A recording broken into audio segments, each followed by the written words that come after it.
Hey Thumpers, welcome back to another episode of Cineverse here on Hyper RPG. Thank you guys so much for joining us. Another week of talking movies. We're on the road to the Oscars. We've been talking about, how many movies have we talked about? We were talking about like 6 movies, 2 of which are not part of the Oscars.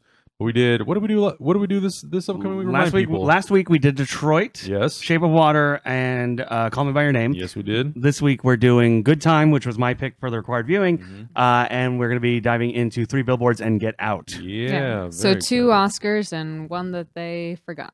Yes, essentially, yeah, is the idea. And we're joined by a guest friend of mine and Elizabeth, Rochelle Williams. Hey. Thank you so much for joining us. Rochelle is a writer. She was a writer on Survivor's Remorse, which was over on Stars. So go check out that one. And she was also a fan of Good Time and had some strong feelings on 3 Billboards. Yeah, they've simmered down since that Facebook post. No!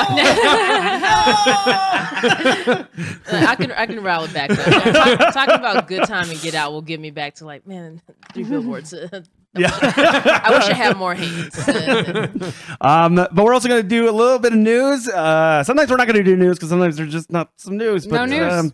This week, some news. This was a bad week for Quentin Tarantino.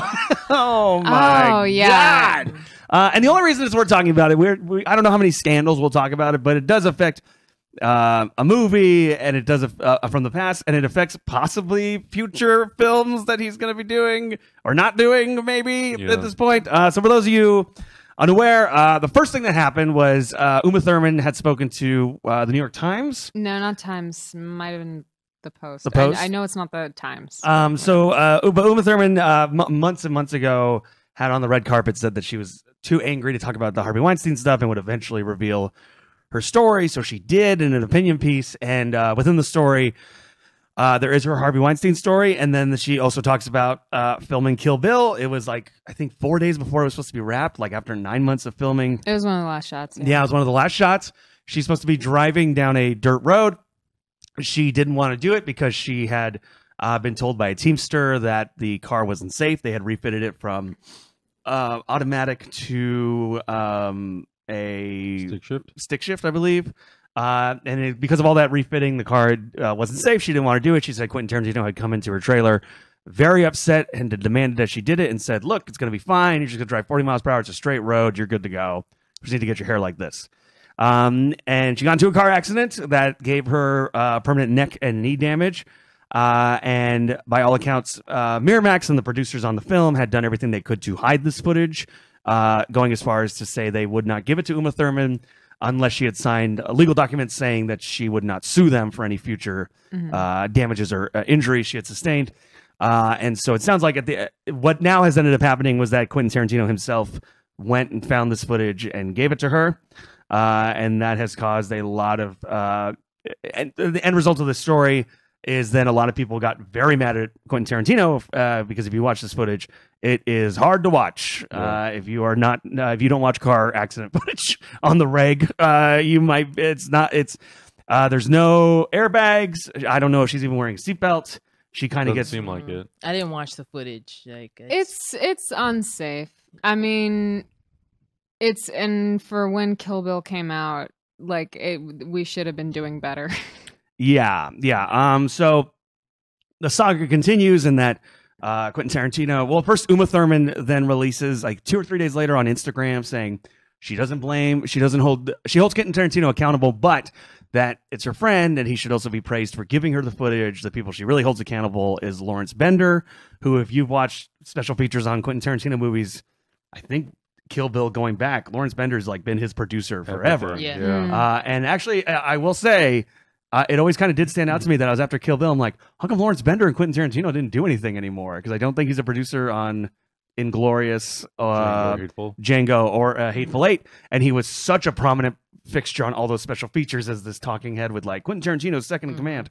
And I always just thought like, oh, and I don't know if this caused it, but whatever. But so Uma Thurman released that saying that her and Quentin are good. Quentin Tarantino then does an interview for Deadline, essentially trying to be like, I wasn't angry when I went into her trailer. I was more kind of eye-rollingly irritated.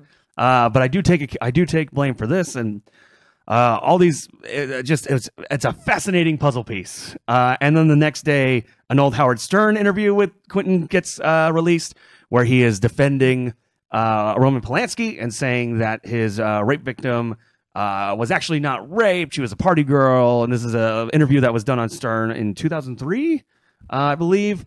And then whenever Roman Polanski was nominated again, I think for like The Pianist. I think so. 2002, 2003. Yeah. Yeah. And Stern and Robin are arguing with Quentin Tarantino. When you offend Howard Stern, like, that's pretty bad. Yeah, when you get Howard, you know you hit the, yeah. you crossed the line. Yeah, when you get Howard Stern to go, whoa. yeah, And then Tarantino releases a statement today, this morning actually, that said he apologizes. He now understands those statements were incorrect to make. He was just simply trying to be provocative at the time. He has talked to the victim. He called her on the phone and all this other stuff. So, and the reason this is also news is not just the Me Too stuff, which is important, but also because his next movie is supposed to be about the Charlie Manson murders, and Roman Polanski is supposed to be a major character in it. Yeah. Which is another reson people are talking about this. On top of the fact that he's supposed to be making a Star Trek movie. So yeah, he has some heat on him, brother. I don't know. I mean, how does this? Let me. So all that said, I mean, where did you stand on Quentin Tarantino prior to all of this? Where do you stand on him now? If he gets to make his Manson movie, if he gets to make his Star Trek movie, I'm not surprised. Yeah. By any of it. I mean, honestly, like, here's the thing. It's like with the car accident. Yeah. It's bad. It's common. Like Michael Bay recently had an incident on set that, like, I think Transformers 3 that sliced the extra's face open. Yes. And they went really hard to hide that, which is Yeah. why it's not a bigger story. So, like, directors pushing for shots and disregarding the safety of their actors is common. It's terrible, but Yeah. like that happens a lot. And then the thing with the 13-year-old girl, it's bad. It's bad, but he is saying in the interview, he's saying she said this thing. Right. So it's a gross argument to make because she's 13. Yeah. But his argument is saying she said this thing. Right. And the girl has said this thing and gone on the record, and that's its own argument, whereas the girl has said this thing about it in the present time, and people say it doesn't matter because you were a child. And I do believe that, you know, yeah. as a child, it doesn't matter. But that's what I think he was pointing out in the argument. The Manson movie is weird. And honestly, it feels weird that he would make that movie because that's such a weird part of California's history and violence against women that seems like you should have a different director for that movie. For me personally, like without all this happening, that seems like a weird, slightly offensive choice of director for that footage because these are real people. And there are so many victims from this family and these murders. Yeah, I guess that's sort of the interesting thing. Some people have asked about whether this will take the Inglourious Bastards approach, where Jewish people killed Hitler. Is Sharon Tate going to live? And like she does something. And I think people are like, it's so weird. Not weird, but it's like Inglourious Bastards, even though it's like a 30-year difference between Manson and this, it has that. It's black and white and all this other stuff. Whereas like the Charlie Manson stuff, he was still in the news, obviously, just this year because he passed away. But he was this kind of constant presence, especially in L.A., California life as this guy, this figure. I mean, what do you think, Rochelle?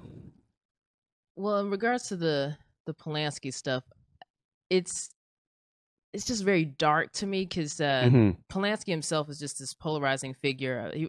I watched the documentary with Polanski and. Wanted and Desired? Yeah. And he just says on camera, like, well, who doesn't like 13-year-old girls? Like, aren't they beautiful? Aren't they I'm like, yo. Like, that's like, I don't know. That's weird. But again, there are different standards around the world. The age of consent in many European countries is as low as 14. And that's consent. Like, so some 30-year-old man, some 40-year-old man can marry a young girl. But I don't know. I'm a Tarantino fan. I'm a fan of his movies. Yeah. But as the years go on and the movies get slightly, he loses a step, especially with the loss of Sally Minky. His for those who don't know that name, his longtime editor who passed away before Django, right? Because she did Inglourious Bastards. Yeah, like right before Django. Yeah. and and he was already hard to cut down as it was, but I think she was a very big collaborator with him, and so now just seeing more and more stuff from him, and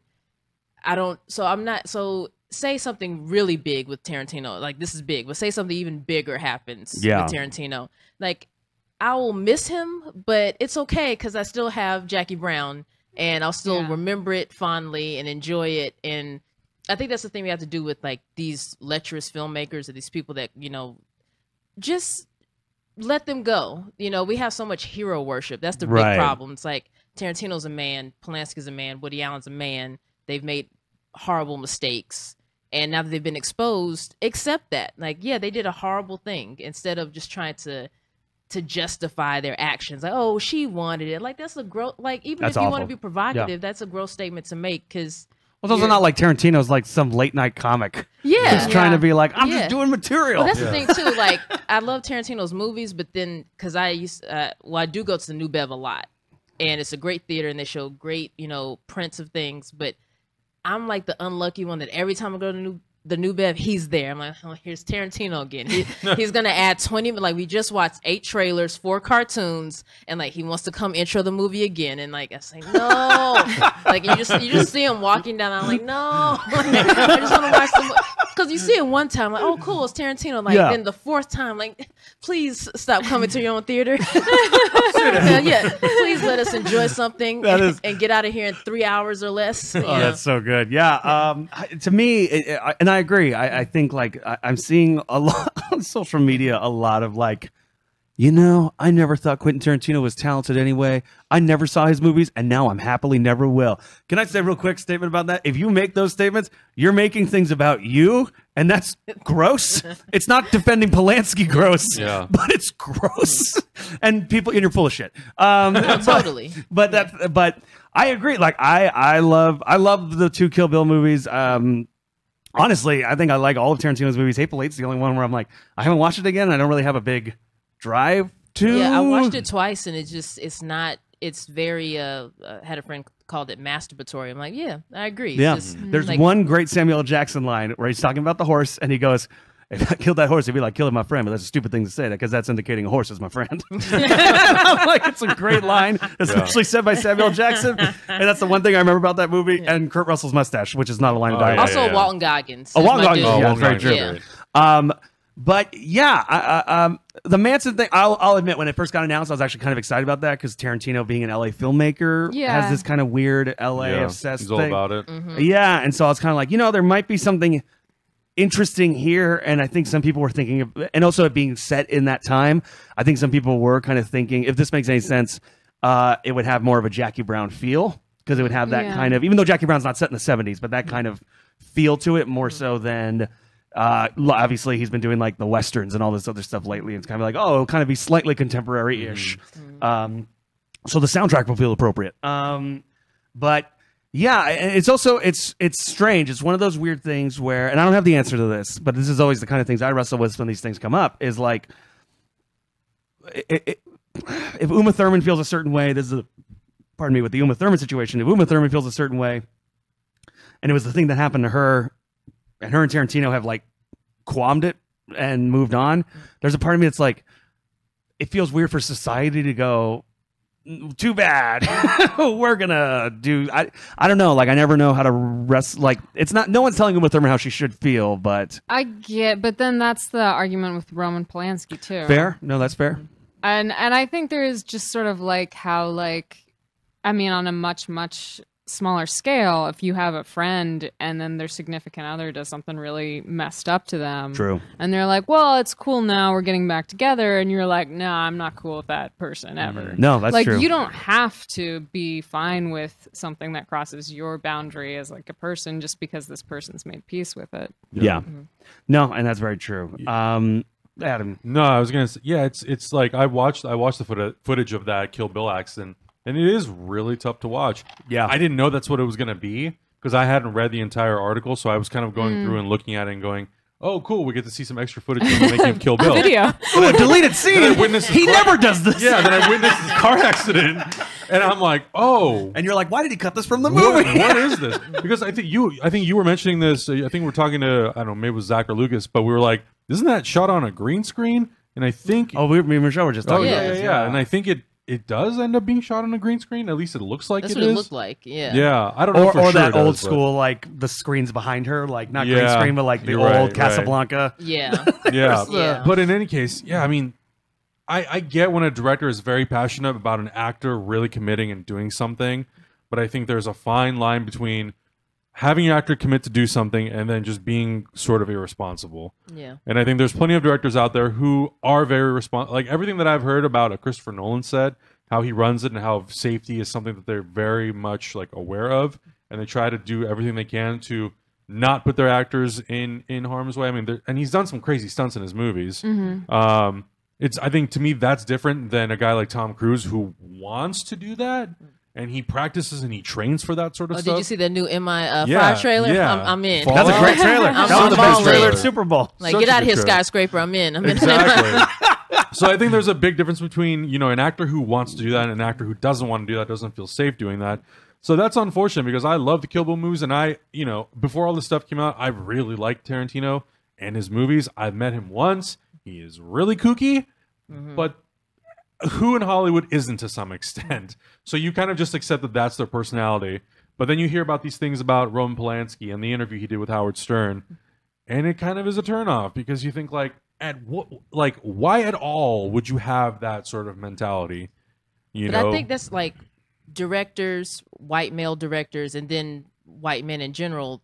They feel part of a fraternity, just like if black women Sure. stick together, you defend, like I have a lot of black friends that defended Bill Cosby for a while, like, well, he couldn't, like, please stop. Yeah. But so it's that thing of like, I respect this director so much that and it's that hero worship. Yeah. It's like, so he couldn't have possibly, he wouldn't have done it if he wasn't allowed to do it, but the thing about directors in general, like Bertolucci with the butter and it's like this traumatized this poor girl. I Well, think even Hitchcock. How many Hitchcock stories are Exactly. there? And it's like, look, He's the a man's monster. a genius. Yeah. He influenced film. At the same time, but apparently a real son of a bitch. yeah, I mean, but like you there's- don't hear that kind of stuff about Clint Eastwood. I hear he just like turns the camera on and then walks away. It's just fun. go. He just go exactly. Yeah. That's what he said. He don't even say action. He says Yeah. go. Yeah. And Yeah. then they Oh man. So every director is different, but I think directors themselves have to kind of just get off their high horse. And if your actor doesn't want to do something, trust the actor Right. and say, well, my movie will not be compromised by this thing that I must have. Yeah. Well, the interesting thing too is like, and I mean, all of us either went to film school or took film studies classes and things like that. And so it's interesting that like sometimes these directors, like your Hitchcocks or your, what's going to ever happen with Tarantino in 20 years and all this other stuff. And it's like these kinds of people and their films will be taught in film school. It just kind of turns into the responsibility of the professor to be able to say, this is this and this is this and this is why we're talking about it. Because you can't deny, for the 90s especially, the influence that Tarantino had, Yeah. how many Huge. copycats there were, Oh, or people who yeah. tried to rip off his style, not even in just crime thrillers, but just like soundtracks. So it's like he can't be erased from the history. But it's similar to... You don't have Edgar Wright without Tarantino. I No. don't think. Yeah, No. Nah. I agree. Well, it's similar to like, I watched this fantastic, and if anybody can go find it, it's this great special. It was on PBS, I think last year, and it talked about the film Birth of a Nation and why it's still taught in film studies classes and the debate about should it be or should it not be. And film professors, African American film professors, are like, oh, it absolutely should. Yeah. But it's on the professor to then say, this is not okay, clearly, and this is Context. why, and here's the Yeah. context, and this, that, and the other. So it is that, and those are, that's kind of why I love taking art courses, because then that debate can come up about art and the artist and what's it all mean and things like that. But yeah, I mean, obviously, like if anybody, it's okay to still love Pulp Fiction. Yeah. Yeah. Why wouldn't it be? And that's the thing that I think that's always a conversation that comes up is how do you separate art from the artist and how do you appreciate the movie for what it is without having to acknowledge the director. And I feel like some people have a harder time with that, and I get it because some people just really want to push that person Yeah. or what they contribute to the art out of their collective consciousness. And I feel like it's like I can't not love the movies that he's made, even though he potentially can end up being even worse than he is. Sure. It's really hard for me. Like it's hard for me to say I'm never gonna watch Pulp Fiction or Django or Inglourious Bastards or whatever movie because I love the craftsmanship of it, even though he could end up being even worse than he is. And the other thing about it is, in various ways, so many of these directors or people in power become less careful once they become successful, and they start making moral mistakes as everyone starts saying yes to them. So a lot of the times when you look at their earlier work, it has less of those problems, both in terms of content and then also morally how they treated others. And that's like true for directors on like not a scale like this, but just in terms of being nice to people on their set. To like in terms of, you know, this kind of thing. Everyone should just be Tom Hanks. Just be Tom Hanks. Right? And you're gonna be fine. Yeah. What would be a better place? What would Tom Hanks do? Like he wouldn't make someone drive a car that was going to be. Although I want to film that sketch now. Yeah. In the car. In terms of the Manson murders movie, I do think that Quentin Tarantino is a very interesting choice. Now, whether that was him wanting to do that, from my understanding, it's him wanting to do it. Star Trek's the different kind of. The reason people are talking about his Star Trek is Tarantino's never done like someone else's work on film. He's directed episodes of CSI and ER because he was fans of those things, but he's never taken on like another property. Yeah. And also the rumor is the reason that this might be his kind of, because he's done so many interviews where he's like, I'm going to do 10 films. I'm going to do 10 films, man. And then I'm done. Yeah. And a lot of people are saying that this is his way by pitching with other studios and then having writers come in, so he's not the writer. Oh, so it doesn't count. It's not. It's not part of his. It's not a Tarantino film, even though he directs it and he'll influence the story because he wasn't the writer on it. He could just go, well, that's not fully mine, man. That kind of a thing. So I don't know. I think we will see the Manson movie. I don't know if we'll see his Star Trek movie. I will say Star Trek would be cool, just because I feel like with these franchises where you've had so many reboots or like newer versions, it's really cool to just make a choice. And he's someone who would make a strong choice with that. It'd be a very unique Star Trek movie. Apparently, it would have the cast from these last few films. Yeah. It would be that cast. Oh, really? In an R-rated. He said it has to be R-rated. Yeah. Which I'm like... Cool. Yeah. So I'm assuming it probably won't be the story that JJ mentioned. That's going to be Chris Hemsworth going on an adventure with that crew. I don't know. George Kirk. I know that's what was rumored when right before Star Trek Beyond came out. Yeah. There was also rumors that was put out right before Star Trek Beyond is in a way to say like we're going to do a fourth one, so you got to see the third one. Yeah. And then the third one, which to me was my favorite of the three that came out, did okay, and then there was no talk about the fourth with Chris Hemsworth and all this other stuff. So we'll see. But guys, let's jump into some reviews. I guess real quick, you and I can do a real quick Cloverfield Paradox. Oh, saw it. Did you saw it? No, I didn't see it. Okay, I know you didn't get to see it either. Yeah. So we'll do real quick. Everyone knows the trailer dropped for the Super Bowl. Yeah. And then it was like, it's going to be on Netflix tonight. Look, genius marketing. Genius marketing. That's awesome. Never have you ever seen on the internet so quickly people go, yo! Pretty much. It's not good. It's really not good. And it is such a bummer. I still like the first Cloverfield quite a bit. I think people turned on it hard once people were super into it, and then it felt like found footage became such a cliche, right? And it became the answer for bad found footage movies. I it. Still really like that first Cloverfield quite a bit. Also, when South Park made fun of it. It's true. Yeah. Oh, that was good. I think 10 Cloverfield Lane was great. And so I was like, oh, cool. And if Cloverfield's going to be like a Twilight Zone kind of thing where it's like, oh, it's just going to be called Cloverfield, but it's got these different... this would have been a mediocre to poor episode of Black Mirror. It didn't look very stylish. The cinematography was bright. It had a great cast, but truthfully, it just came down to characters. I think it had a great cast who was doing their best with what they had. But I threw it out there after I saw it. I said... without telling me the actor who played them, what country they're from, because they're astronauts, so they have the patch on their arm. Please tell me who any of the characters were, what they wanted, and why. And I just got a bunch of responses that were like, yeah, that was what's wrong with it. Yeah. Like, Alien works because you know who those people are before they land on the planet. Yeah. You know who Harry Dean Stanton and Yaphet Kotto are. Yeah. why they are the way they are, who they are, and all this kind of stuff. And I'm not talking about like who's their family and this. I'm not talking about that kind of stuff. Just basic character stuff. I started watching 20 minutes in, and I texted Adam and I said, "Why do the Russian and German not like each other? Yeah. Why are they having a fist fight in the cafeteria? Yeah. 20 minutes into this movie." Yeah. There's no character building. There really isn't even any world building. I mean, the movie starts and you see these astronauts, and I see Chris O'Dowd with the flag on his uniform. I'm not kidding. I was like, why is Chris O'Dowd playing in Italian?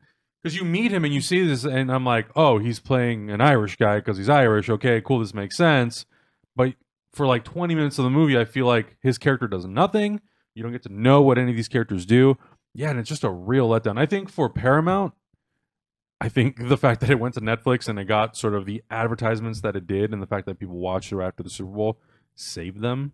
If it would have went out in the theaters, oh, it would have been torn good apart. God, it would have been it would have been torn apart by critics, probably even by a big majority of the audience, but it would have made no money, absolutely nothing. Like, yeah, it would, and it sucks because I'm in the same boat as you. I really like the first Cloverfield. I love 10 Cloverfield Lane, but this just felt like last minute. Let's go in and let's make this Cloverfield movie, and let's just pray that it's good. Which I did read, and apparently they did go in sometime after they did principal photography and they reshot a bunch of it. So I think that's why it feels to really, make it a Cloverfield movie. Apparently exactly. it was supposed to just be a straight God up particle, like astronauts in space horror kind of thing. And I'm like, that would have been way worse. I mean, the clearly reshoot stuff to make it a Cloverfield movie is not great. But if that stuff wasn't in there and this was just straight up this astronauts different dimension film, I think people would have been like, whoosh. Yeah, I think people are already like whoosh. I think it would have felt like that movie that came out last year with Ryan Reynolds and Jake Gyllenhaal. Was Life. Yeah. It was just real lackluster, and it's funny because the cinematographer is Dan Mindell, and he works with J.J. Abrams on everything. He's done all the Star Trek movies. He's done The Force Awakens, and the thing I said to Cameron was, it looks like a J.J. movie that has very poorly written characters, but an incredible cast. Like the cast is so David Oyelowo's in there, Daniel Bruhl. I mean, like. Really, really great cast, but yeah, what a lackluster movie. I was doing other stuff while I was watching it because I just wasn't engaged in it at all. And at the end of it, there's a big reveal of how it's connected to the Cloverfield universe, and I was like, okay. Just move. So if you see it, let us know what you think, and if you see it, please let us know. I mean, look, it's on Netflix, so it's not like you have to individually pay for that movie. You can watch it after some exactly. Say yes to the dresses. Just a random movie on a Sunday night. I binged that once or twice. Oh, I did too. Yeah. I went down. I was in a dark place, but somehow Say Yes to the Dress really like made me feel better. I've binged the Say Yes to the Dress. I'm currently binging Eating with Jeff, the travel eating show with Jeff Rosenthal, the creator of Everybody Loves Raymond. I'm loving it. Nice. he went to Thailand in the first episode. I got so hungry, but it was 4 a.m, so I just made a burrito. And it solved none of my problems. But yeah, so 10 Cloverfield Lane's great. But yeah, if you've seen Cloverfield Paradox, let us know. And also, they already have shot the 4th one, which who knows where that's going to end up. Okay. Yeah, now they're just pounding them out. Yeah. So moving on to our required viewing. So this week's pick was mine, which is Good Time by the Safdie brothers, starring Robert Pattinson, Benny Safdie, Jennifer Jason Leigh, and what's the name of the black girl in the movie? Oh, she was great. She was great. So good. Talia Webster. Yeah, she was fantastic. And the actor from Captain Phillips. Yeah, Barkhad Abdi. Barkhad Abdi. Yeah, he was so great. Yeah, so Good Times is about Robert Pattinson plays Connie, and his brother, played by Benny Safdie, is mentally challenged. They decide to rob a bank. Benny Safdie gets arrested, and Robert Pattinson spends the rest of the movie trying to get money to bail him out or break him out of prison if he can. It's one of those great New York all night, like one single night kind of thing. Yeah. And yeah, me and Adam saw this one in the theaters, and I was excited to talk about this one because I know Rochelle loved it as well. But yeah, so let's talk about it. What was it about Good Time? And Elizabeth, you didn't get to see it, no, not yet. Which is totally fine. But let's talk about it. What was it about Good Time that worked for you, Rochelle? Well, one, I went into the movie ready to hate on it. I went to Boston University. Josh Safdie went to BU, and we had a lighting class together. Oh wow! And him and I guess they're still friends. I think he was the production designer on it, Sam Lysenko. And so I had class with those two. And you know they were pretentious, like kind of. Look, I didn't like them in class. You know, also lighting was already a tough enough class for me. I was the only black person in the class. It was just a rough course, and you know they were just sailing through it. They were just like the golden kids. I'm just like, man, fuck these guys. You know? But yeah, they were a big deal at BU, like the Safdie brothers, and they won I think they won the Redstone Film Festival, and then they did a feature, and then they did another feature, like the Millennial Needle Park, like the Girl in New York. Yeah. And so, which I hadn't seen, and I was just like, man, I'm not gonna see this. And I was like, but it was getting some buzz, and I was curious because, like, let's see what these guys can do. This seems like, I looked at the trailer, I'm intrigued by it. The score was cool. Oh, the score's fantastic. Yeah, I love that score. Fantastic score. So I go in there ready to hate watch. I brought my boyfriend because he hates everything too. So I'm like, we can both hate watch it.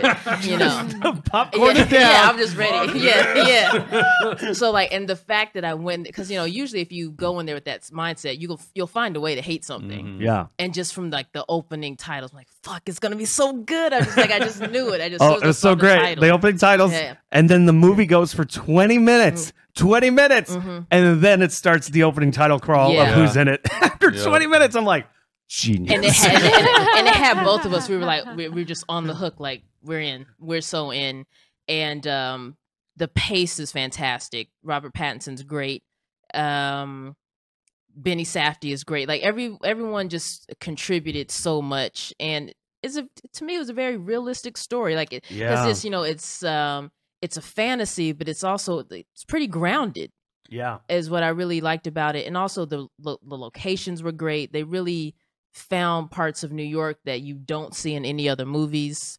It feels like what used to be called in the 70s like a quintessential New York movie, but it's not Times Square and all the things we've seen. Like, it is those like smaller barrio areas of New York. Yeah, because I expected, I guess, some kind of Harmony Korine knockoff, and it was not that. It was very much their own style, and so like something that you could tell they've been working on for a while. Because I was able to watch, I think maybe the first 20 minutes of their previous feature with Got Some Buzz, because it had Caleb Landry Jones in it. Yes, and in that similar style, and like you just see them growing, like you see them developing as filmmakers, and it was fun. It was because it had moments where it's hard to watch, but you had all the highs and lows. Like there's sympathy. Like I'm feeling bad for Benny's character, and you really want him to achieve this goal. You really want to see him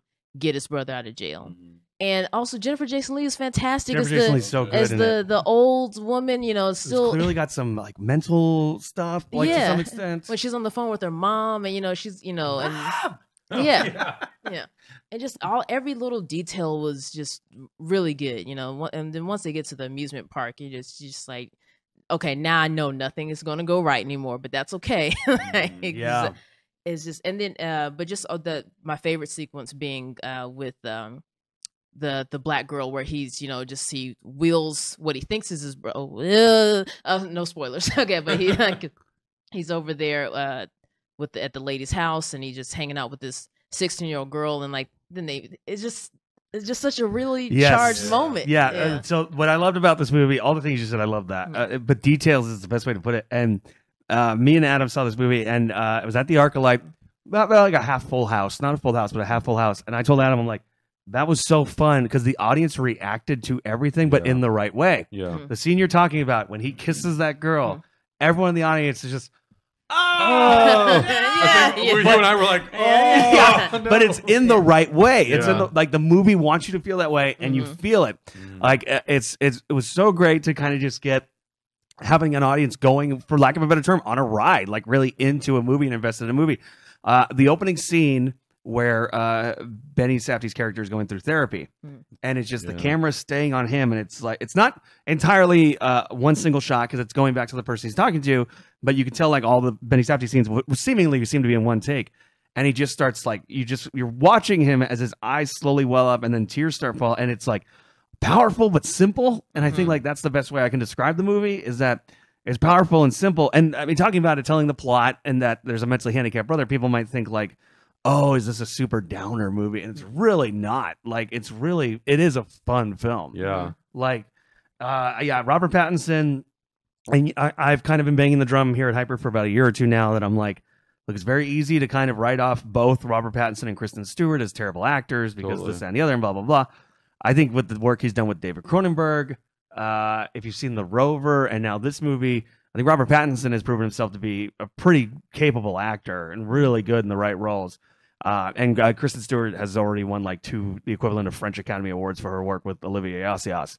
And so, but yeah, so Robert Pattinson for me really worked. The bank robbery scene is great. Again, like what makes this movie great is like it's simple, and sometimes that's the things that will grab me about films nowadays. Is like if it's super simple, if they don't overcomplicate it. You know, like we hear sometimes, like we'll see the characters on phones with other characters, and we don't meet the character they're talking to. Yeah. There's not suddenly a scene where they go to the grandma's house and here's the grandma and all this other stuff. None of that happens, but everything is implied. And I can't talk enough about that score. I love that score. That score is so where you play it in the car sometimes, and I'm like, this is so good. Where Hyper is, for me to get to Hyper, I have to drive through some mountain areas. I just throw that score on, and it's great. This was one of my favorite movies. I honestly, it might have been my favorite. If not, I gave the edge to Logan. But like, it was. You did like Logan. You loved Logan. I love Logan. Yeah. But well, good time. And I'm a big James Mangold fan because one of my favorite movies of all time is Copland. Oh, I love Copland. It's underrated. Yeah, he's good. Yeah, but like good time. And also, that's the thing is like it's so simple, but it was a movie I kept thinking about like weeks and weeks later. Like scenes would pop into my head. Like was it April? I don't remember exactly because I saw it whenever it first came out. It had to be spring, summer. Let's say May. Looking. May sounds right. And like I saw it once, like the couple of weeks after its release at the Los Feliz 3, and like it stuck with me. Every like I can rewatch it in my head, and so when that says a lot for you see a movie one time and you can still remember like most of the shots and most of the plot and the characters and it's funny too. The guy Robert Pattinson spends most of the movie with throughout the second half of the movie, the very cliche New York bro guy. Is so damn funny. Like there was some lines of dialogue that are so fun. And that guy apparently, which I didn't know this till I was watching the special features on the Blu-ray today, that actor, his diaries of being in prison in real life were the inspiration for the film, I guess. And apparently like the first draft of this film actually spent most of the film with Benny's character in the prison. And then as they kept rewriting drafts, they were kind of like, I think Connie's the character we got to kind of follow. But yeah, I love it, and there's so many great like little twists and turns and things that happen again because the audience we were with was just kept like, like responding to things, but in a way you're like, like a good horror movie. Like it's not a horror movie, but a way a horror movie will just get an audience in the right way. I love Good Time. IMDb says it came out August 25th, which means it would have been like a month after Comic-Con, which I think sounds about right. Maybe I guess it could be August. Yeah, so I think summer. It was pretty late summer. Yeah. No, this movie was great though, because I remember we watched the trailer here. We were doing it in the middle of a show, and I was really just sort of surprised by the trailer. I did not expect. Well, there was a bit of controversy when the trailer first dropped because of the bank robbing scene. They're wearing masks that make them look African American. And I remember when that trailer dropped, a lot of movie websites talked about like, is this appropriate? This, that, and the other, blah blah blah. And then when you watch the movie. And also, apparently, that's based off a guy who used those masks to rob banks in France or something like that. But when you watch the movie, and it's so interesting, there have been great little pieces written about the movie that is the movie actually about white privilege and how much this character, being a good-looking white guy, can get away with, whereas everyone else who's an African-American in the film immediately gets either disbelieved or arrested. And I'm like, that's such an interesting read on the movie that I didn't get. But then when you read those kind of written pieces, you're like, oh, that's a cool little read. I think that's kind of the great thing too, is because it is so simple and it is like a bank robbery and then a simple one night trying to get something done. But there's so many little things you could take away from it, and what's it trying to say about this or that and the other thing. Also, I now remember it gave me a Run Lola Run vibe. Yeah, I could see that. Just that pace, and also the color palette is a lot like Tom Tykwer. Yeah, red. Yeah. There's a lot of the first half is a lot of red. Mhm. It does kind of have like red in the first half, and then when he's in the house, there's kind of a green blue, and then at the end it's very green when he's in that kind of haunted house thing. Yeah, I gotta let you borrow it. Okay. It was really good. I think that was the nice thing about that movie was that one, it was an unexpected surprise because I'm always one of those people who throws Robert Pattinson under the bus, and I'm like, oh, whatever. He's great in it. Benny Sappy's great in it. Like all the supporting characters are great in it, and I think because of the way it's shot and it is shot, it looks simple, but it's also like very artistic. But it's also just a nice, fresh, sort of simple movie compared to everything that sort of was surrounded around it. Big superhero movies and all that sort of stuff, and you get this in like Detroit come out in August, and you watch those and you're like. One very powerful because it's telling a very powerful story, and another one that's telling a very simple story, but they're both just so sort of like low key that you get completely invested in the stories. And yeah, it was just fun. It was just really fun time. Well, it's also, and if you're somebody who wants to make film, it can kind of be inspiring because you see the credits and it's like Benny and Josh Safdie did like everything from like writing, directing, editing. Benny Safdie's in it, and he is also like. Apparently, the scenes he's not in, he did sound. Like he's holding, like they have photos of him like with the boom mic and everything. And I'm like, man, these are just two brothers who just did everything. I mean, it literally feels like two brothers who were like, okay, what do we have at our disposal? What can we tell that's interesting enough that people would want to come watch? And like that's what they told. Yeah, and it seemed to pay off. They just got announced, I think, like about a month or two ago, that their next film or whatever's on their horizon, they're going to be doing a remake of 48 Hours. Really? Which is interesting. I mean, good. I'm good for them because I just remember it on Facebook. Everyone's like top 10 of 2017 came out, and no one had Good Time on it. And I'm like, your list is trash. Like I did. I had Good Time. The camera was the only person that remembered Good Time. I'm just like, and no one else did. I'm like, oh yeah, and Get Out and Dunkirk. I was like, Dunkirk, just stop. Like you don't even like movies. You don't even see movies. Like. And I was like, "Oh, have you seen Good Time?" Like, what's that? I'm like, that's the impressive thing about. Nothing. I think that's the impressive thing about Good Time is we still talk about it. And if people ask me like, "What was an unexpected surprise for you?" and I'm like, "Good Time was definitely one of those." Well, I think, and because it is funny because it does feel like people weren't talking about it except for like hardcore film people because it was up for the Palme d'Or last year. It didn't win, but it was up for it. They, off of that movie, got to go do if anyone subscribes to the Criterion channel on YouTube, they got to do the Criterion Closet Walk, which is like not everyone gets to do unless like they deem you worthy to go walk around and be like, this movie. It's like Del Toro and Edgar Wright did it. Yeah. So I kind of feel like film people were like, Safdie Brothers, Good Time, this, that, and the other. And so if they end up doing 48 Hours.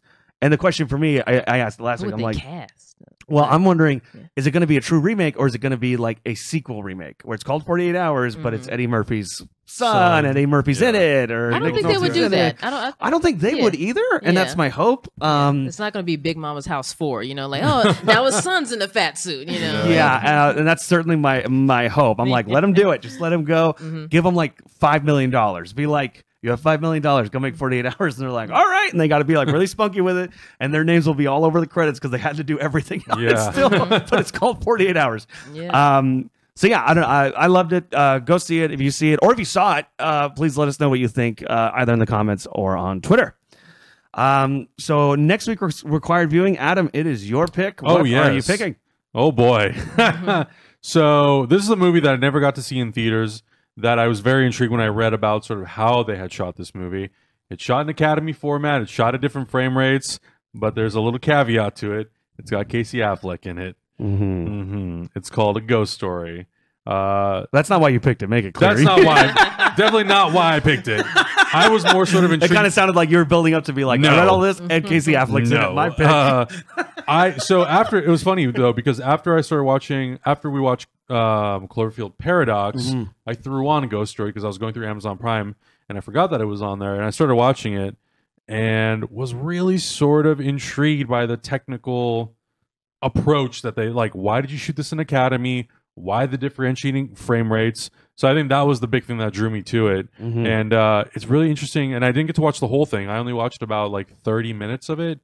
And there's a lot of silence. I've heard it's mostly silent. And Casey Affleck is literally nothing but a sheet walking around. So thank God you only have to deal with him for the first 10 minutes. But I wanted to do that because I actually would really like to sort of watch and absorb the whole movie and really get your guys' take on sort of the technical things that they did and why. Camera's not on her face. Elizabeth has a shit-eating grin. She wrote a sketch making fun of the movie, having not seen it. You have seen it? Oh, you haven't seen it. Did you end up seeing it? No. I Okay. I'm fascinated to see. David, I think Ellery, who's the director. I loved Ain't Them Body Saints, which was his first movie, which had the same two leads, Casey Affleck and Rooney Mara. I love that movie. I did not see Pete's Dragon, which was his second film. And this was kind of Pete's Dragon was very good. This was his the thing that I really appreciate that a lot of kind of guys who came from indie have done here and there, which is like, okay, I'm going to make my big studio budget movie. Also, here's an indie film I made on weekends that no one knew I was making. But I'm also interested to see it because a lot of the critics I trust, it was either their number one movie of the year or on their top 5 worst of the year lists. And so I am fascinated to see this. Divisive, yeah. Very divisive. And I honestly, usually when films are divisive, I do tend to fall into the love side of things. But I don't know. And I know there's an infamous pie eating scene. I do too, but Yes, the trailer It's very twee. the trailer is a lot. I'll give it a chance, but yeah, it's a lot. So it's on Amazon Prime.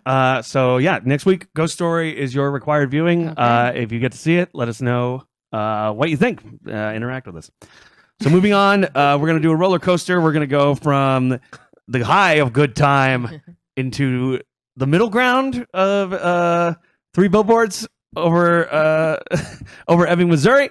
Adam, you did not get to see this one. I did not. So, I'm and very as intrigued by this we conversation, said though. earlier in the show, Rochelle was hot on it. She was, but- Just like if I could roll my eyes any deeper into the back of my head. Written and directed by Martin McDonagh. This is his 3rd film after In Bruges and 7 Psychopaths.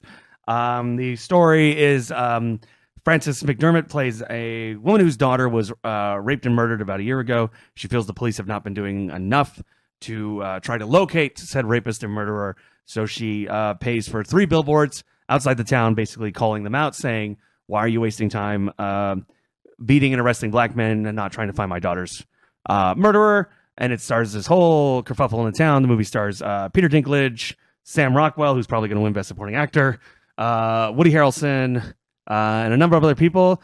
It's a divisive film, and until like 2 months ago, it looked like to be the odds-on favorite to win Best Picture, but then Martin McDonagh was not nominated for Best Director, so it looks like it's going to be Shape of Water. Let's talk about it. Let's go around the horn. Real quick. I loved it. Elizabeth, what'd you think?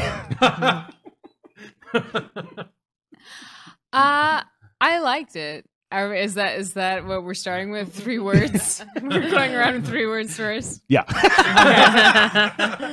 3 words and then the next word, why? And Rochelle? It sucked. All right. Well, I will say that if you want to see a good movie about the investigation of a rape and murder of a young girl, see Wind River. That is a great movie. Yeah. Wind River is great, and that would probably be a required viewing once we're out of the Oscar. That is a great movie.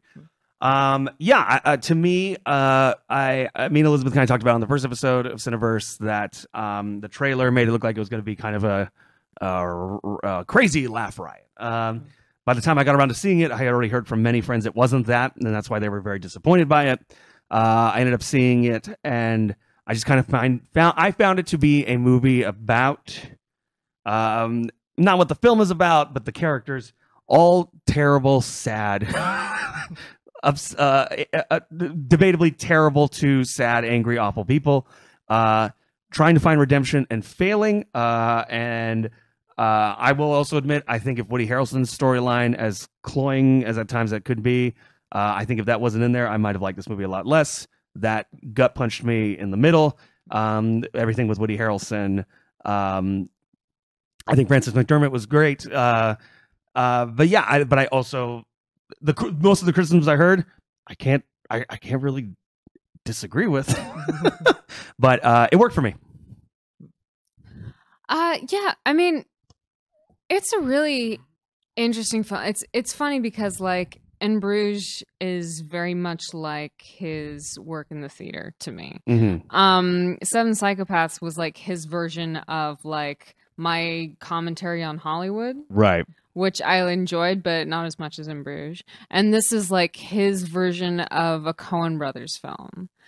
And a lot of people are saying that, and it's not just because of the lead. It has these like it's also got a Carter Barwell score. Yeah, and it has these like slow moments, and usually, and I mentioned this before. Usually, he's very fast with jokes, and then something heavy hits, and then around the heavy thing that hits, the dialogue is fast and completely jokes the whole time, and it's structured that way. And this is just a bunch of heavy things.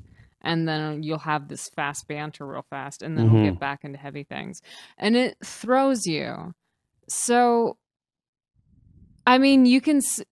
And I think that's kind of like where people fall one way or the other. Some people feel like that's deliberate, and it's supposed to throw you and feel awkward and disjointed in that way, because that's kind of the point the commentary the movie's making. And other people are feeling that like the script needed a rewrite. Right. Yes. And then there's also the argument of how he treats certain people and how he expresses them. And some people are saying like, well, if you've ever been to these redneck parts of Missouri, that's how it is.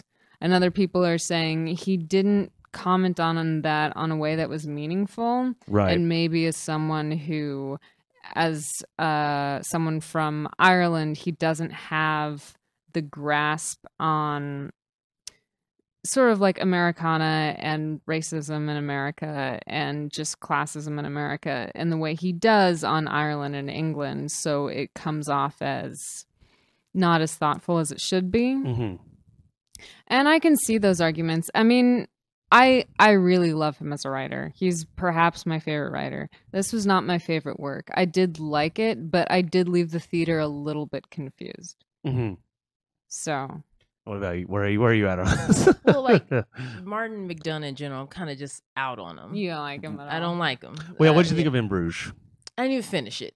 And I just don't like a lot of his dialogue. He wants to get a rise out of you, and it's like no real person would say this or even think this thought. Right. And also, all the characters sound like him, which is something I have an issue with. Like, I felt like I couldn't differentiate, the people. Like, they all have different agendas, but their voice sounded very much the same to me. And so he's a good writer, but you're not a good writer unless you can create different, like just a different, like I'm hearing something different from this person. I feel like I'm just getting different sides of Martin McDonagh. Like, he thinks all these things. So like with In Bruges, that like just that one line that bothered me from Colin Farrell, like, what am I, a retarded black girl? So what? Why did you say that? What made you say retarded black girl? What made you say it uses retarded a lot? I don't even like saying it this much. It makes sense if I said it now. Right. Like, and some of the language he chooses is like, I mean, for shock value is this movie was particularly knockoff Coen Brothers, right? For me. And because like Fargo, probably one of the best movies ever made. Just clean, just from beginning to end. You have funny, quirky characters, but it's dark. There's a message behind it, and you can watch it over and over again. This, I wouldn't be able to watch over and over. And while Frances McDormand is really good, as is Sam Rockwell, there's no nuance to these characters. And like, I guess one of the best examples for Frances McDormand is why I can really side with these characters. It's like there's a scene where she's having an argument with her teenage daughter, similar like in Lady Bird. You clash at that age. But it's like, well, I hope you get raped and murdered. It's like, and then she does. She goes and gets raped and murdered. Right. And like, oh yeah, of course you feel guilty now. But I guess I'm just used to that. More so it's. Moms don't say that to their daughters. No mom says, well, I hope you die tonight then whatever. You're just going to get just like, so the thing is like, to me, Martin McDonagh thought as a man, like this would be a funny thing for a mom to say to her daughter, but it's not steeped in any reality for me. So like if you like, because I guess like it works. It's still a watchable movie, and I mean I can get through it. I was very annoyed by his approach to some of these characters, and like, okay, the mother-son combination of Sam Rockwell and his mom, and that was also a very unrealistic relationship, you know. Well, that's funny because I feel like and I love Mac's mom. That's Mac's mom from Always Sunny, and she's fantastic. Oh yeah, no, and I thought she was great. But so I think like to some extent, like that's funny because I feel like maybe this is something about some of the people I know in my life. I feel like I've seen that mother-son combo. I feel like I know that, not that exact guy, but I knew that kid growing up, well, and I knew that mom. There are definitely kids that are coddled and they depend on their mom, and they live at home and things like that. Yeah, but I don't know. It just felt kind of fake. A lot of it just felt kind of phony, and things, and it, you know, a lot of convenient things happened. right. And for example, you know, they make this big deal. The mom's like, "Well, go after one of her friends," and then the black girl gets arrested, and you don't hear from her. And then later, she just is out of jail. Hey, they let me out. Technicality. Hey, let's put these billboards back up. I'm like, you just were in jail for like a week. Are you not pissed off about this bullshit legal system that just put you in jail because you're a black, because some fucking cop told you you're in jail now, and you're just bubbly, and then you meet a charming black guy and everything works out fine. It's like, what? Right. On what planet? Yeah. Like, does this happen? And I just say, so some things he just chose to ignore. The Woody Harrelson factor keeps me invested in the film.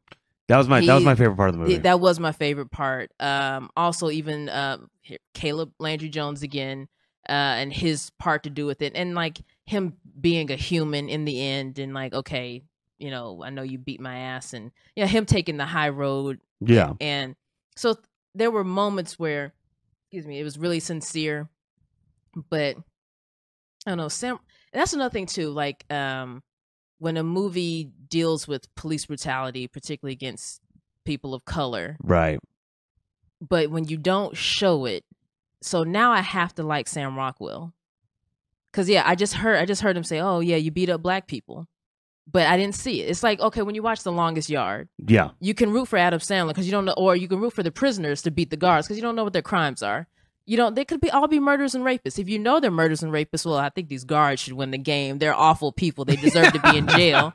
Right. So, like, if you don't see something, that's what movies do. They're designed to manipulate you into what their agenda is. Right. So I just, you know, I'm like, if I saw whatever Sam Rockwell did, I would fucking hate him. You know, and just that casual, but that, you know, with Woody Harrelson, that casual cop, like, well, if we didn't have any racist cops, so we wouldn't have cops, would we? And like, what? You know, like, like some things like you just don't make light of right now. And I really wish Woody Harrelson, you know, especially with that bullshit letter, I think you're a good person. Like, fuck you. He's not a good person. This guy, like, now we got to mold him into a good person, you know, and I didn't really understand the switch in him to now help Frances McDormand. Just from a nice letter from his boss. I mean, I guess if he's that stupid, sure. I mean, okay. That's another thing. He's just kind of stupid. Right. And I get it, you know, but it just didn't have the effect on me. But I will say this, for the people that did enjoy it and were moved by it, I think that's great, because I think it'll just help people change more. And so it doesn't matter. I'm jaded. I'm just, you know, I'm over some race stuff, and also sometimes I'm over white people trying to solve racism. Like, you created racism, so you can't fucking solve it, and that, you know, unless you just stop being racist. Yeah, you know. I guess because I guess for me, like, I didn't find him necessarily redeemed. He was nicer to Frances McDormand, but I guess mild spoiler for the ending a little bit. I won't spoil too much, but it's like what they go to do at the end is awful. It is. Like, it's the kind of thing where it's like, I think, and I guess that was sort of the thing I took away, is like, I didn't feel like anyone was redeemed. Like,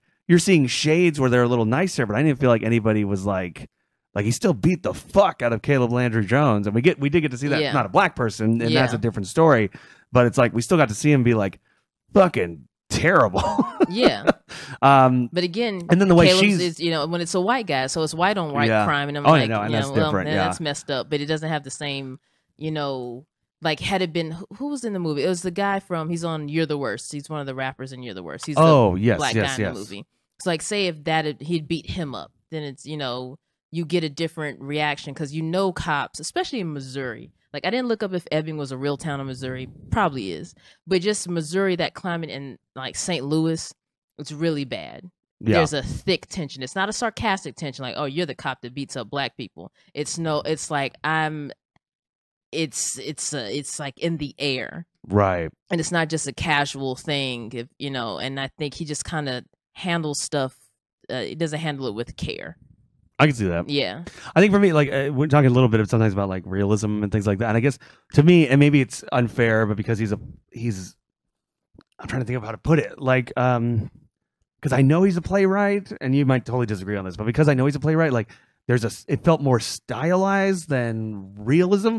It did feel like a stage play. So I was able to kind of flow with it a little bit better, I think, than thinking like no one would say that. I'm kind of like, well, no one would say things the way people do in Kevin Smith or Quentin Tarantino movies usually, but there's a style to dialogue, and there's more. You know, there are writers who do very naturalistic dialogue.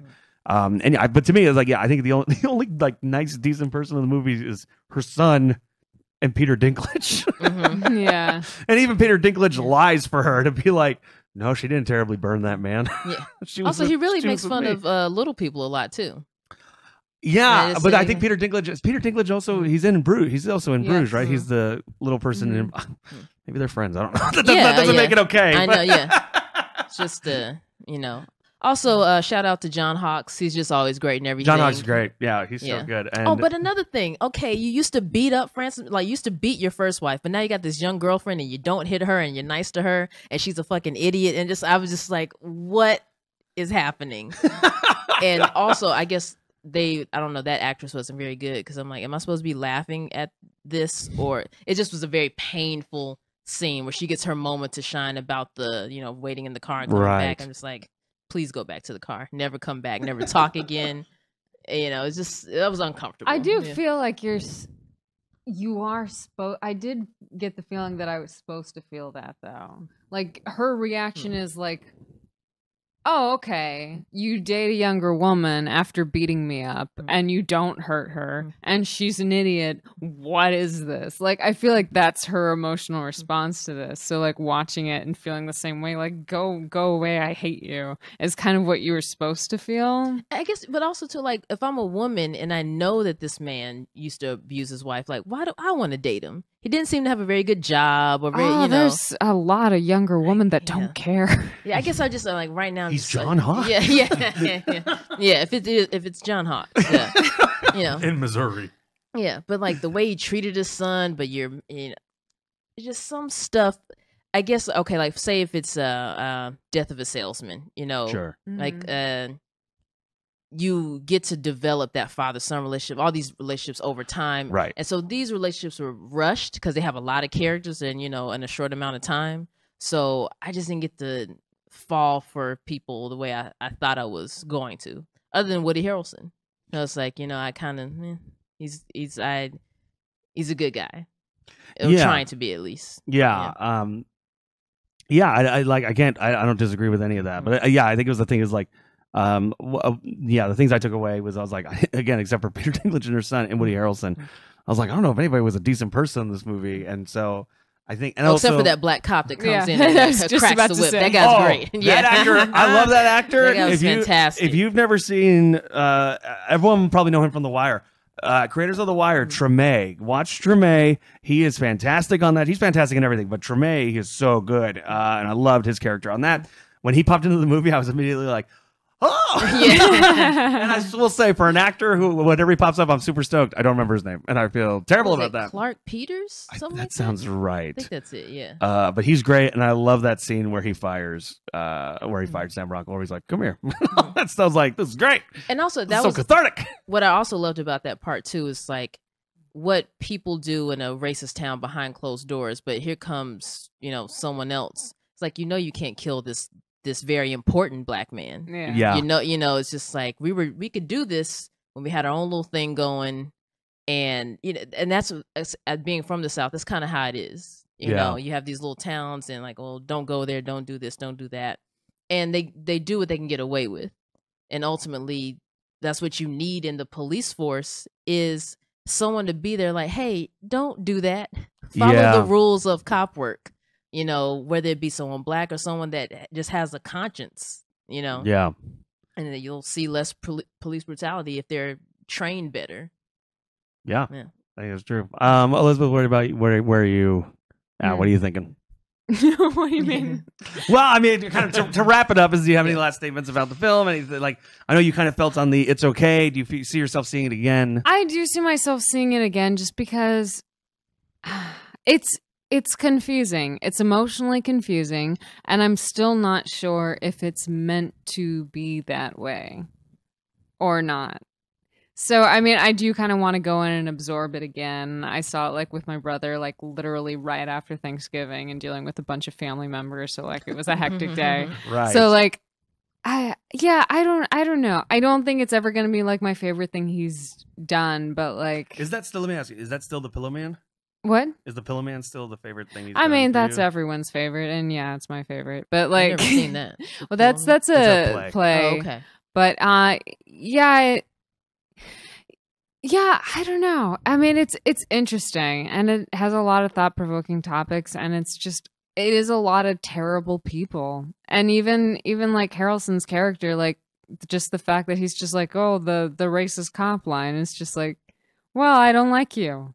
And I see why she doesn't like him. And I see why so many people don't like him. And, like, it's sad, and he's a human being, and there's a lot of touching moments about his character. But, like, it's hard to get over that initial bristling of, I don't like you. And I think you are supposed to have that and deal with it and sit with it. But, I mean, it doesn't neatly wrap into a bow at all. Yeah. Mm-hmm. So, yeah, I don't know. Yeah, I think for me, like, I still love the things I loved it. It's interesting because I think for me, like, some of the stuff it probably should have had nuance on, it didn't, and that's a big issue. But I did think it had some nuance in that I think to some extent the movie's almost about, like, how people deal with trauma and not necessarily how they deal with it in the right way. Yeah. To me, that was just fascinating. And then also, again, seeing it, like, it is very writery. Like, there is a lot of stuff, and that worked for me. But I think next time I see it, there's definitely lots of think about, and I do look forward to seeing it again. Do you think you'll ever see it again, or are you like, I'm out, I'm done, I have my opinion?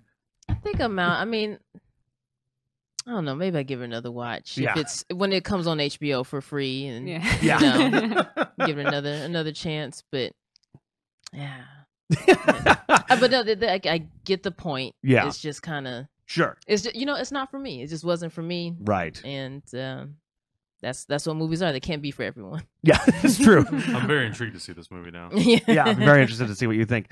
So, folks, 3 billboards outside Ebbing, Missouri. Let us know in the comment section below if you saw it and where you fall in it. Do you have interest in seeing it if you haven't seen it? And is Ebbing, Missouri a real place? Because I couldn't answer that question either. I don't know. I think it is. I don't know. Maybe. So, final film, we are going to be talking about Jordan Peele's Get Out, written and directed by Jordan Peele. Kind of the sleeper hit of last year. It came out in February, and people were still talking about it up till the end of the year. It, I think, was the most successful. I think it ended up being the most successful horror movie of all time. It dethroned The Exorcist. Wow. And it's now obviously nominated for Best Picture, and a lot of people were very excited that it got nominated for Picture Director, Writer, Lead Actor, because I think a lot of people thought it would, if it got anything, it might get Screenplay, and that'd be it. Ended up doing very well. A lot of people are watching it again now that it's on Blu-ray.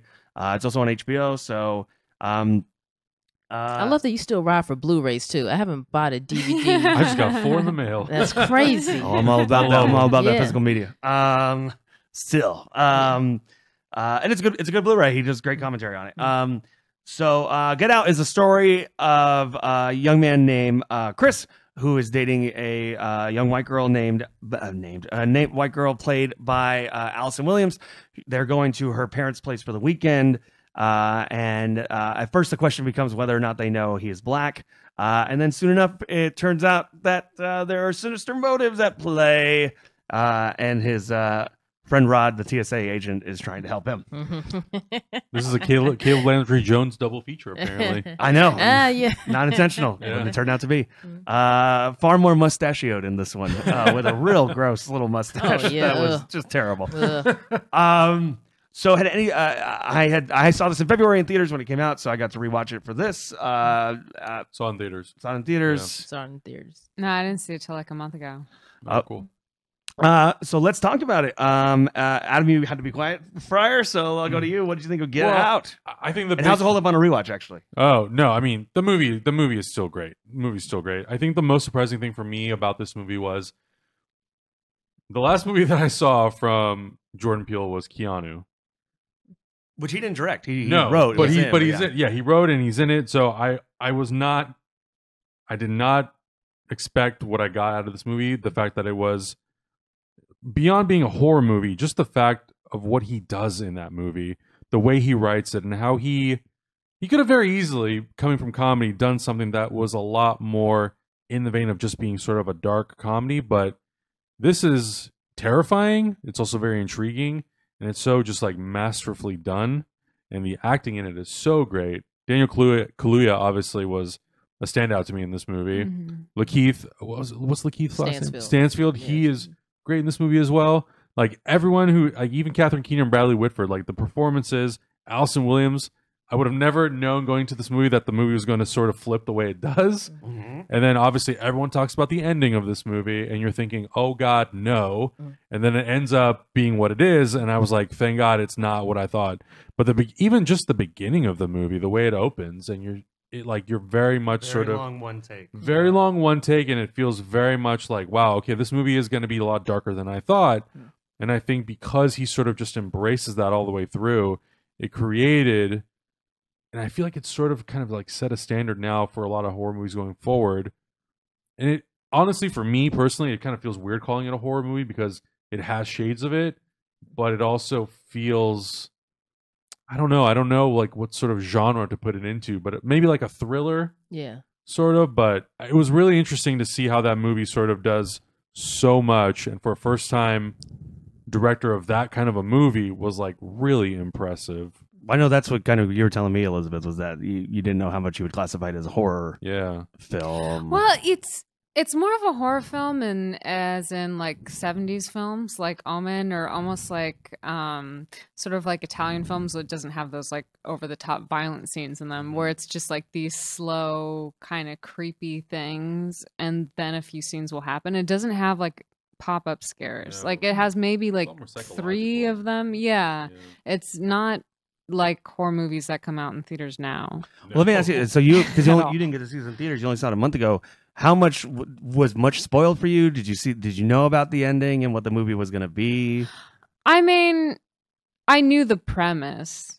I didn't know like the beats or the ending. But like I don't think like that ruined watching it. I wouldn't say this is the kind of movie like Psycho where it's just like if you know the thing, it's ruined. Like Yeah, Bradley Whitford doesn't show up in a dress. Yeah. All of a sudden. Which would have been amazing. Yeah. Yeah. So I mean, what did you think of it? Where do you fall on this? No, I thought this was great. And like Adam said, like he could have gone really big in certain things, but he played it very real and subtle. Just the dialogue that started off creepy but is realistic. Like he hit that very, very well. So that when it amps up and gets weirder, like there's some truth to it. And that's the part where it starts to be sort of like Uncanny Valley-esque. Yeah. And I just thought the whole build was very, very good. Rochelle, so how many times you saw this in theaters? Have you seen it since? I haven't rewatched it yet. I'm ready to rewatch it. I can't wait. But it's another one like Good Time where I feel like I pretty much remember, what happened, and I just retained it really well.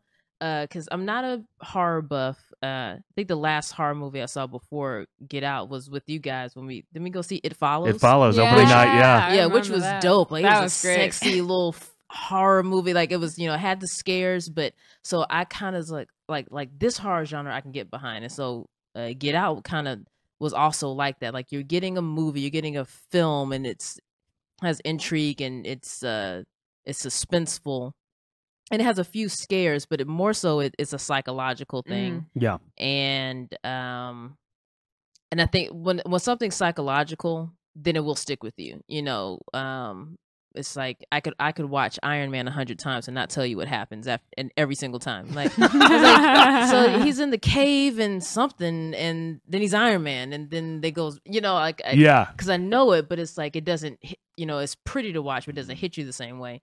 Where like Get Out is just like, damn, you know, I can relate to this. I think anyone can relate to this, and I think, you know, anyone in an interracial relationship can relate to it. And the thing is too, it's not something. It's not supposed to deter you from. Because I had a lot of black friends. Like, oh man, I'm never dating a white woman again. I'm like, that's not. did you see the movie? It's not supposed to deter you from dating someone that you like. It's just it's a whole different thing. It's, you know, it's about this community, and also like just what can happen to black bodies, and, you know, how we can be used, and, you know, for, and what I love most about Get Out.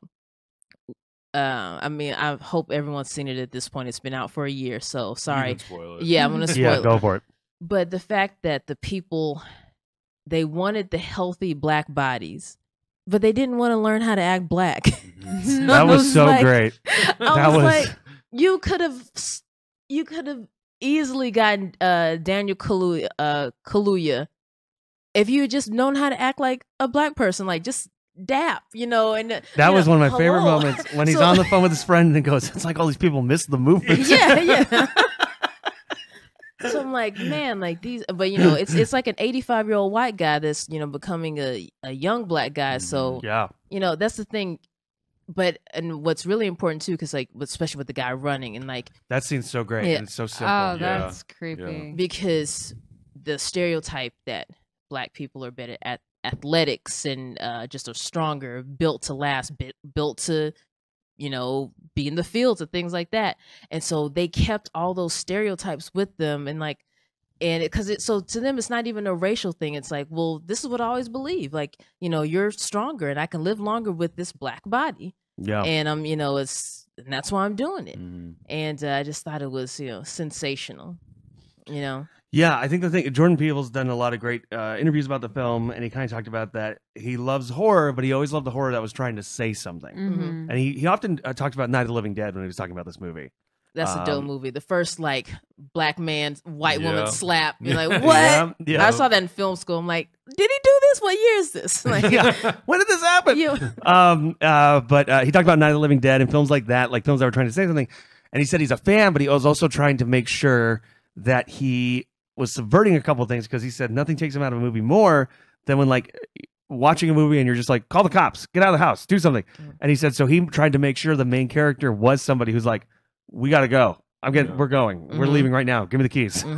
You know, calling people, trying to get photos to people and all this other stuff. So you're sitting there and you're like, I'm doing what he would do, and it's not working. So there's that. And what I loved about it is, what we're talking about is like, it's got that pace. And I think Blumhouse Films, who distributed the film, you know, it'd be very, and I think I was surprised the first time I saw this, because it was Blumhouse, is that I really did think that this was going to be an every 5 minutes blah blah blah blah stuff, and it's not. And it is like, it really is like, and like the running shot is a perfect example. Is like, that does feel like something from like a 60s or 70s horror movie, where it's like you're just gonna hold the shot. Because a movie today would have been like the guy runs past, like well, not even that. It's like you wouldn't have even seen him. He would have just run past, and the music would have gone. But instead, it's just this long shot of this dude running, and you're just like, I think the whole movie only has one shot that's cut like that. The deer. Oh, is the deer like that? Well, because the deer comes out the deer pretty quick. comes out, but that's a deer. That's what they do. Yeah, that's but it's like no, I don't disagree, but it's also meant to have a jump scare effect. I didn't get a jump scare from that, and I jump at a toaster. No. That's true. Seeing horror movies with Elizabeth is the best experience. No, the only shot I remember that they cut like a jump scare was when he's first awake in the house before the hypnotism, and he's crossing, and then all of a sudden there's a person, and it's the maid. Yeah. And they cut that like it's a creature in the background that suddenly jumps out, and that's like, oh, what? That reminded me of the Yeah. Exorcist 3 shot. If you've never seen Exorcist 3, there's the long hallway shot, and it's just you're just watching this nurse going back and forth between this hallway, checking rooms, and it's a minute long single shot. And then finally, at one point, she opens the room, checks the door, closes the door, turns around, and it's all a single shot, a minute. You just see this woman checking rooms. Checks the room, closes the door, turns around. The door suddenly opens, and someone comes running out with hedge clippers, and the music goes, and the camera goes like this, and it's genius. Look it up on YouTube; it's great. It's such a horrible, creepy shot. But yeah, you're right. Actually, there was that. But and also talking about just supporting acting cast, her reveal, like her confrontation with him, it was amazing. No, in the room. Oh, okay. Where she just starts crying and smiling. That's amazing. She was so good in that, and that's so creepy. And that was like one of the first something's wrong, like really wrong moments. Well, I think the casting of this was also really super smart too, because like to cast Bradley Whitford, who most people would know from The West Wing or his many appearances on Bill Maher as the super well-to-do white dad, is genius, because as a film, if you see enough movies or you are even slightly familiar with Bradley Whitford, he would be the well-to-do older white guy that you're like, I like this guy. He makes me feel safe. Although they did give him a very harsh haircut and put him in very harsh glasses and a jacket. And Catherine Keener's great too. The whole sunken place scene is great. And the tea mixing, the sound, like that's the thing. I think I can't even see a teacup and a spoon hit it anymore. I can't. I automatically think of it. And I think also credit to Allison Williams, who most people know her from Girls. I thought she did great too. Like her turn at the end, and then when she's wearing just all white suit and this harsh ponytail, and I'm like, man, they went full villain on her.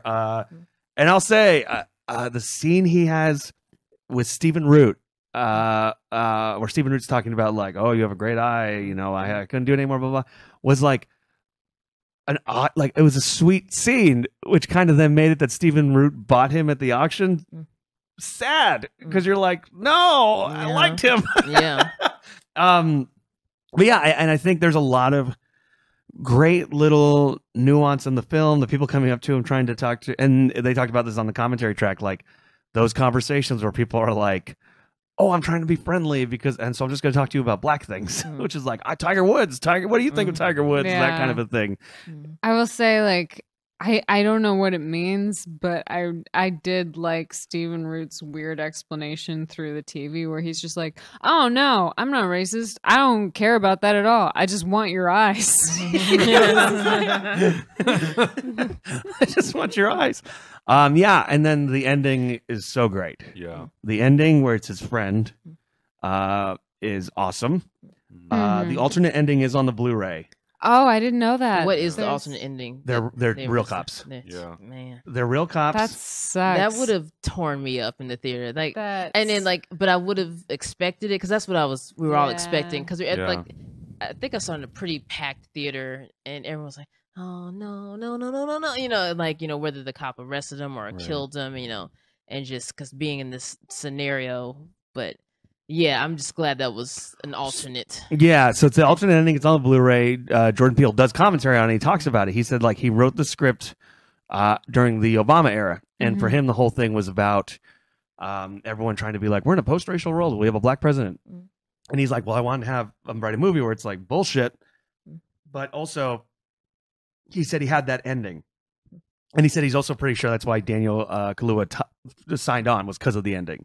And he wanted to have that dark Night of the Living Dead ending. And so what happens is, it's real cops. They arrest him, and then the movie jumps ahead 6 months later, and he's in prison for all these murders. And his friend's on the phone with him, and he's like, hey, man, I don't know if you're going to get out of here, and blah, blah, blah, and this, that, and the other. And Chris's character goes, yeah, but I finally beat my own demon, which was going back and picking up the maid as if he's trying to get his mom. Hangs up the phone, goes into the prison cell, the doors close, and credits. So that was the end of the movie. It's like now he's in prison for life, without like a fair trial. And Jordan Peele said like that was the ending. Clearly they filmed the ending, and he goes, and then Trump got elected. And he goes, and I knew the world needed a hero. So he said, we need to go reshoot the ending. Yeah. We can't do the bleak ending I wrote. And I think that was the right call, because that ending is great. The new ending is so good. I remember being in the theater and being in like a full packed house, and that happens, and the cop car pulls up, and lights. I've never heard so many people all at once go, "Oh shit!" And the fact that it wasn't the original ending that they had planned was so refreshing. Oh, people cheered. People cheered when his friend came out. It went from oh shit to oh shit, like in a cheerful way, which I thought was so great. That is interesting that that's the reason he did that, because it's so true. I feel like a year ago we all could have taken that better. Yeah, and been like, oh, that's powerful. what a sad movie. And now it's just like, no, it's too much. That's why I always laugh when people are like, keep politics out of movies, and I'm like, the influence that things like that have just is how the world's monumental. doing. You cannot ignore it. It's fantastic. The fact that it takes its time. I love the score. That it kind of has that like it does. Oh, that's a great score. Yeah, that's like old. It does feel like an old horror score. And then the original theme they play during the opening credits and then the closing with the choir is so good. Yeah. I think it's great as a directorial debut. I think there's only a handful of like directors that have ever been nominated for Best Director with their first film. Debut, and now Jordan Peele's on that list. He's pretty much said like and actually was ironically it was announced today that he's starting to develop ideas for a sequel. And he's saying he would never do it if he didn't have ways to still say something and up the ante. And he's like, and I figured it out. And so that's exciting. He's going to be producing the new Twilight Zone. So it seems like that's cool for a guy who came up doing comedy and is a friend of many people me and Elizabeth know. Now it seems like his thing is going to be horror to say something, and that's awesome. And especially if they keep it like this, because I know he did an interview. I think was it for Screen Junkies where they had asked him like, "Oh yeah, would you ever want to do like a big they did DC or Marvel?" And he was like, "Absolutely not." No. Well, I think it's smart though, because I think when you make a movie like this, especially for that budget, working with a company like Blumhouse, where the budget is small but you have huge distribution, it gives you the opportunity to be 100% in control of what the story that you're telling. Yeah. If you go to DC or Marvel or Lucasfilm, you have to fit your vision into their mold. And for a guy like that, being so talented, let me just make your own. Well, let me ask you, because you're the only one, as far as I know, at the table who's seen Black Panther. Yeah. Not to spoil anything, but did that feel like Coogler's movie, or did it feel like Coogler's movie through a Marvel vision, and he could kind of get as much as he could? I think it's 50-50, but I think because of the fact that Black Panther is told in another part of the world, and it has nothing to do with what's happening here in America with those current roster of Avengers, it allowed Ryan Coogler to have a lot more flexibility. Do certain things have to fit in with what's coming in the future? Yes, but it's very minimal. So I think Black Panther was a perfect opportunity for Marvel and for Ryan Coogler to make something that is very much a Marvel movie, but also is allowed to have its own unique sort of voice. So I think, Black Panther is one of those movies that it's sort of the exception where, because it's not directly tied into all these certain things, it uses what was set up in Civil War, but in terms of Infinity War, I think in Infinity War we'll find out why Wakanda plays such a big part in it. Mm-hmm. But in terms of Black Panther, it's really just Ryan Coogler focusing on the characters. Yeah, and I guess that's a rarer thing. Because I mean, when Jordan Peele said like he had no interest, I was kind of like, cool. Yeah. Because I'm like, just keep doing your thing. Yeah. I'm very excited. I honestly, like, this is a case where I'm like, man, if this, I'd be very happy if this won Best Picture. I think it's going to be Shape of Water. Yeah, which I loved, and I think. Man, what? We already talked about it. We can't talk about it again. We already talked about it. It's fine. I just why is she banging this fish? It was a sweet fairy tale. It's sweet. I love Richard Jenkins. He's great. He's great. My favorite part of the movie, probably. Yeah. But yeah, Get Out. It's on HBO. Go see it. It's a great horror movie. It feels like an old horror movie in the right ways. The cast is phenomenal. And yeah, I think The Sunken Place is going to be one of those, like, it's one of those things where it's like, it's such a simple, and it's not even that big of a part of a movie, but I could see like 20 years from now it making one of those lists that's like great scenes in horror films, The Sunken Place from Get Out.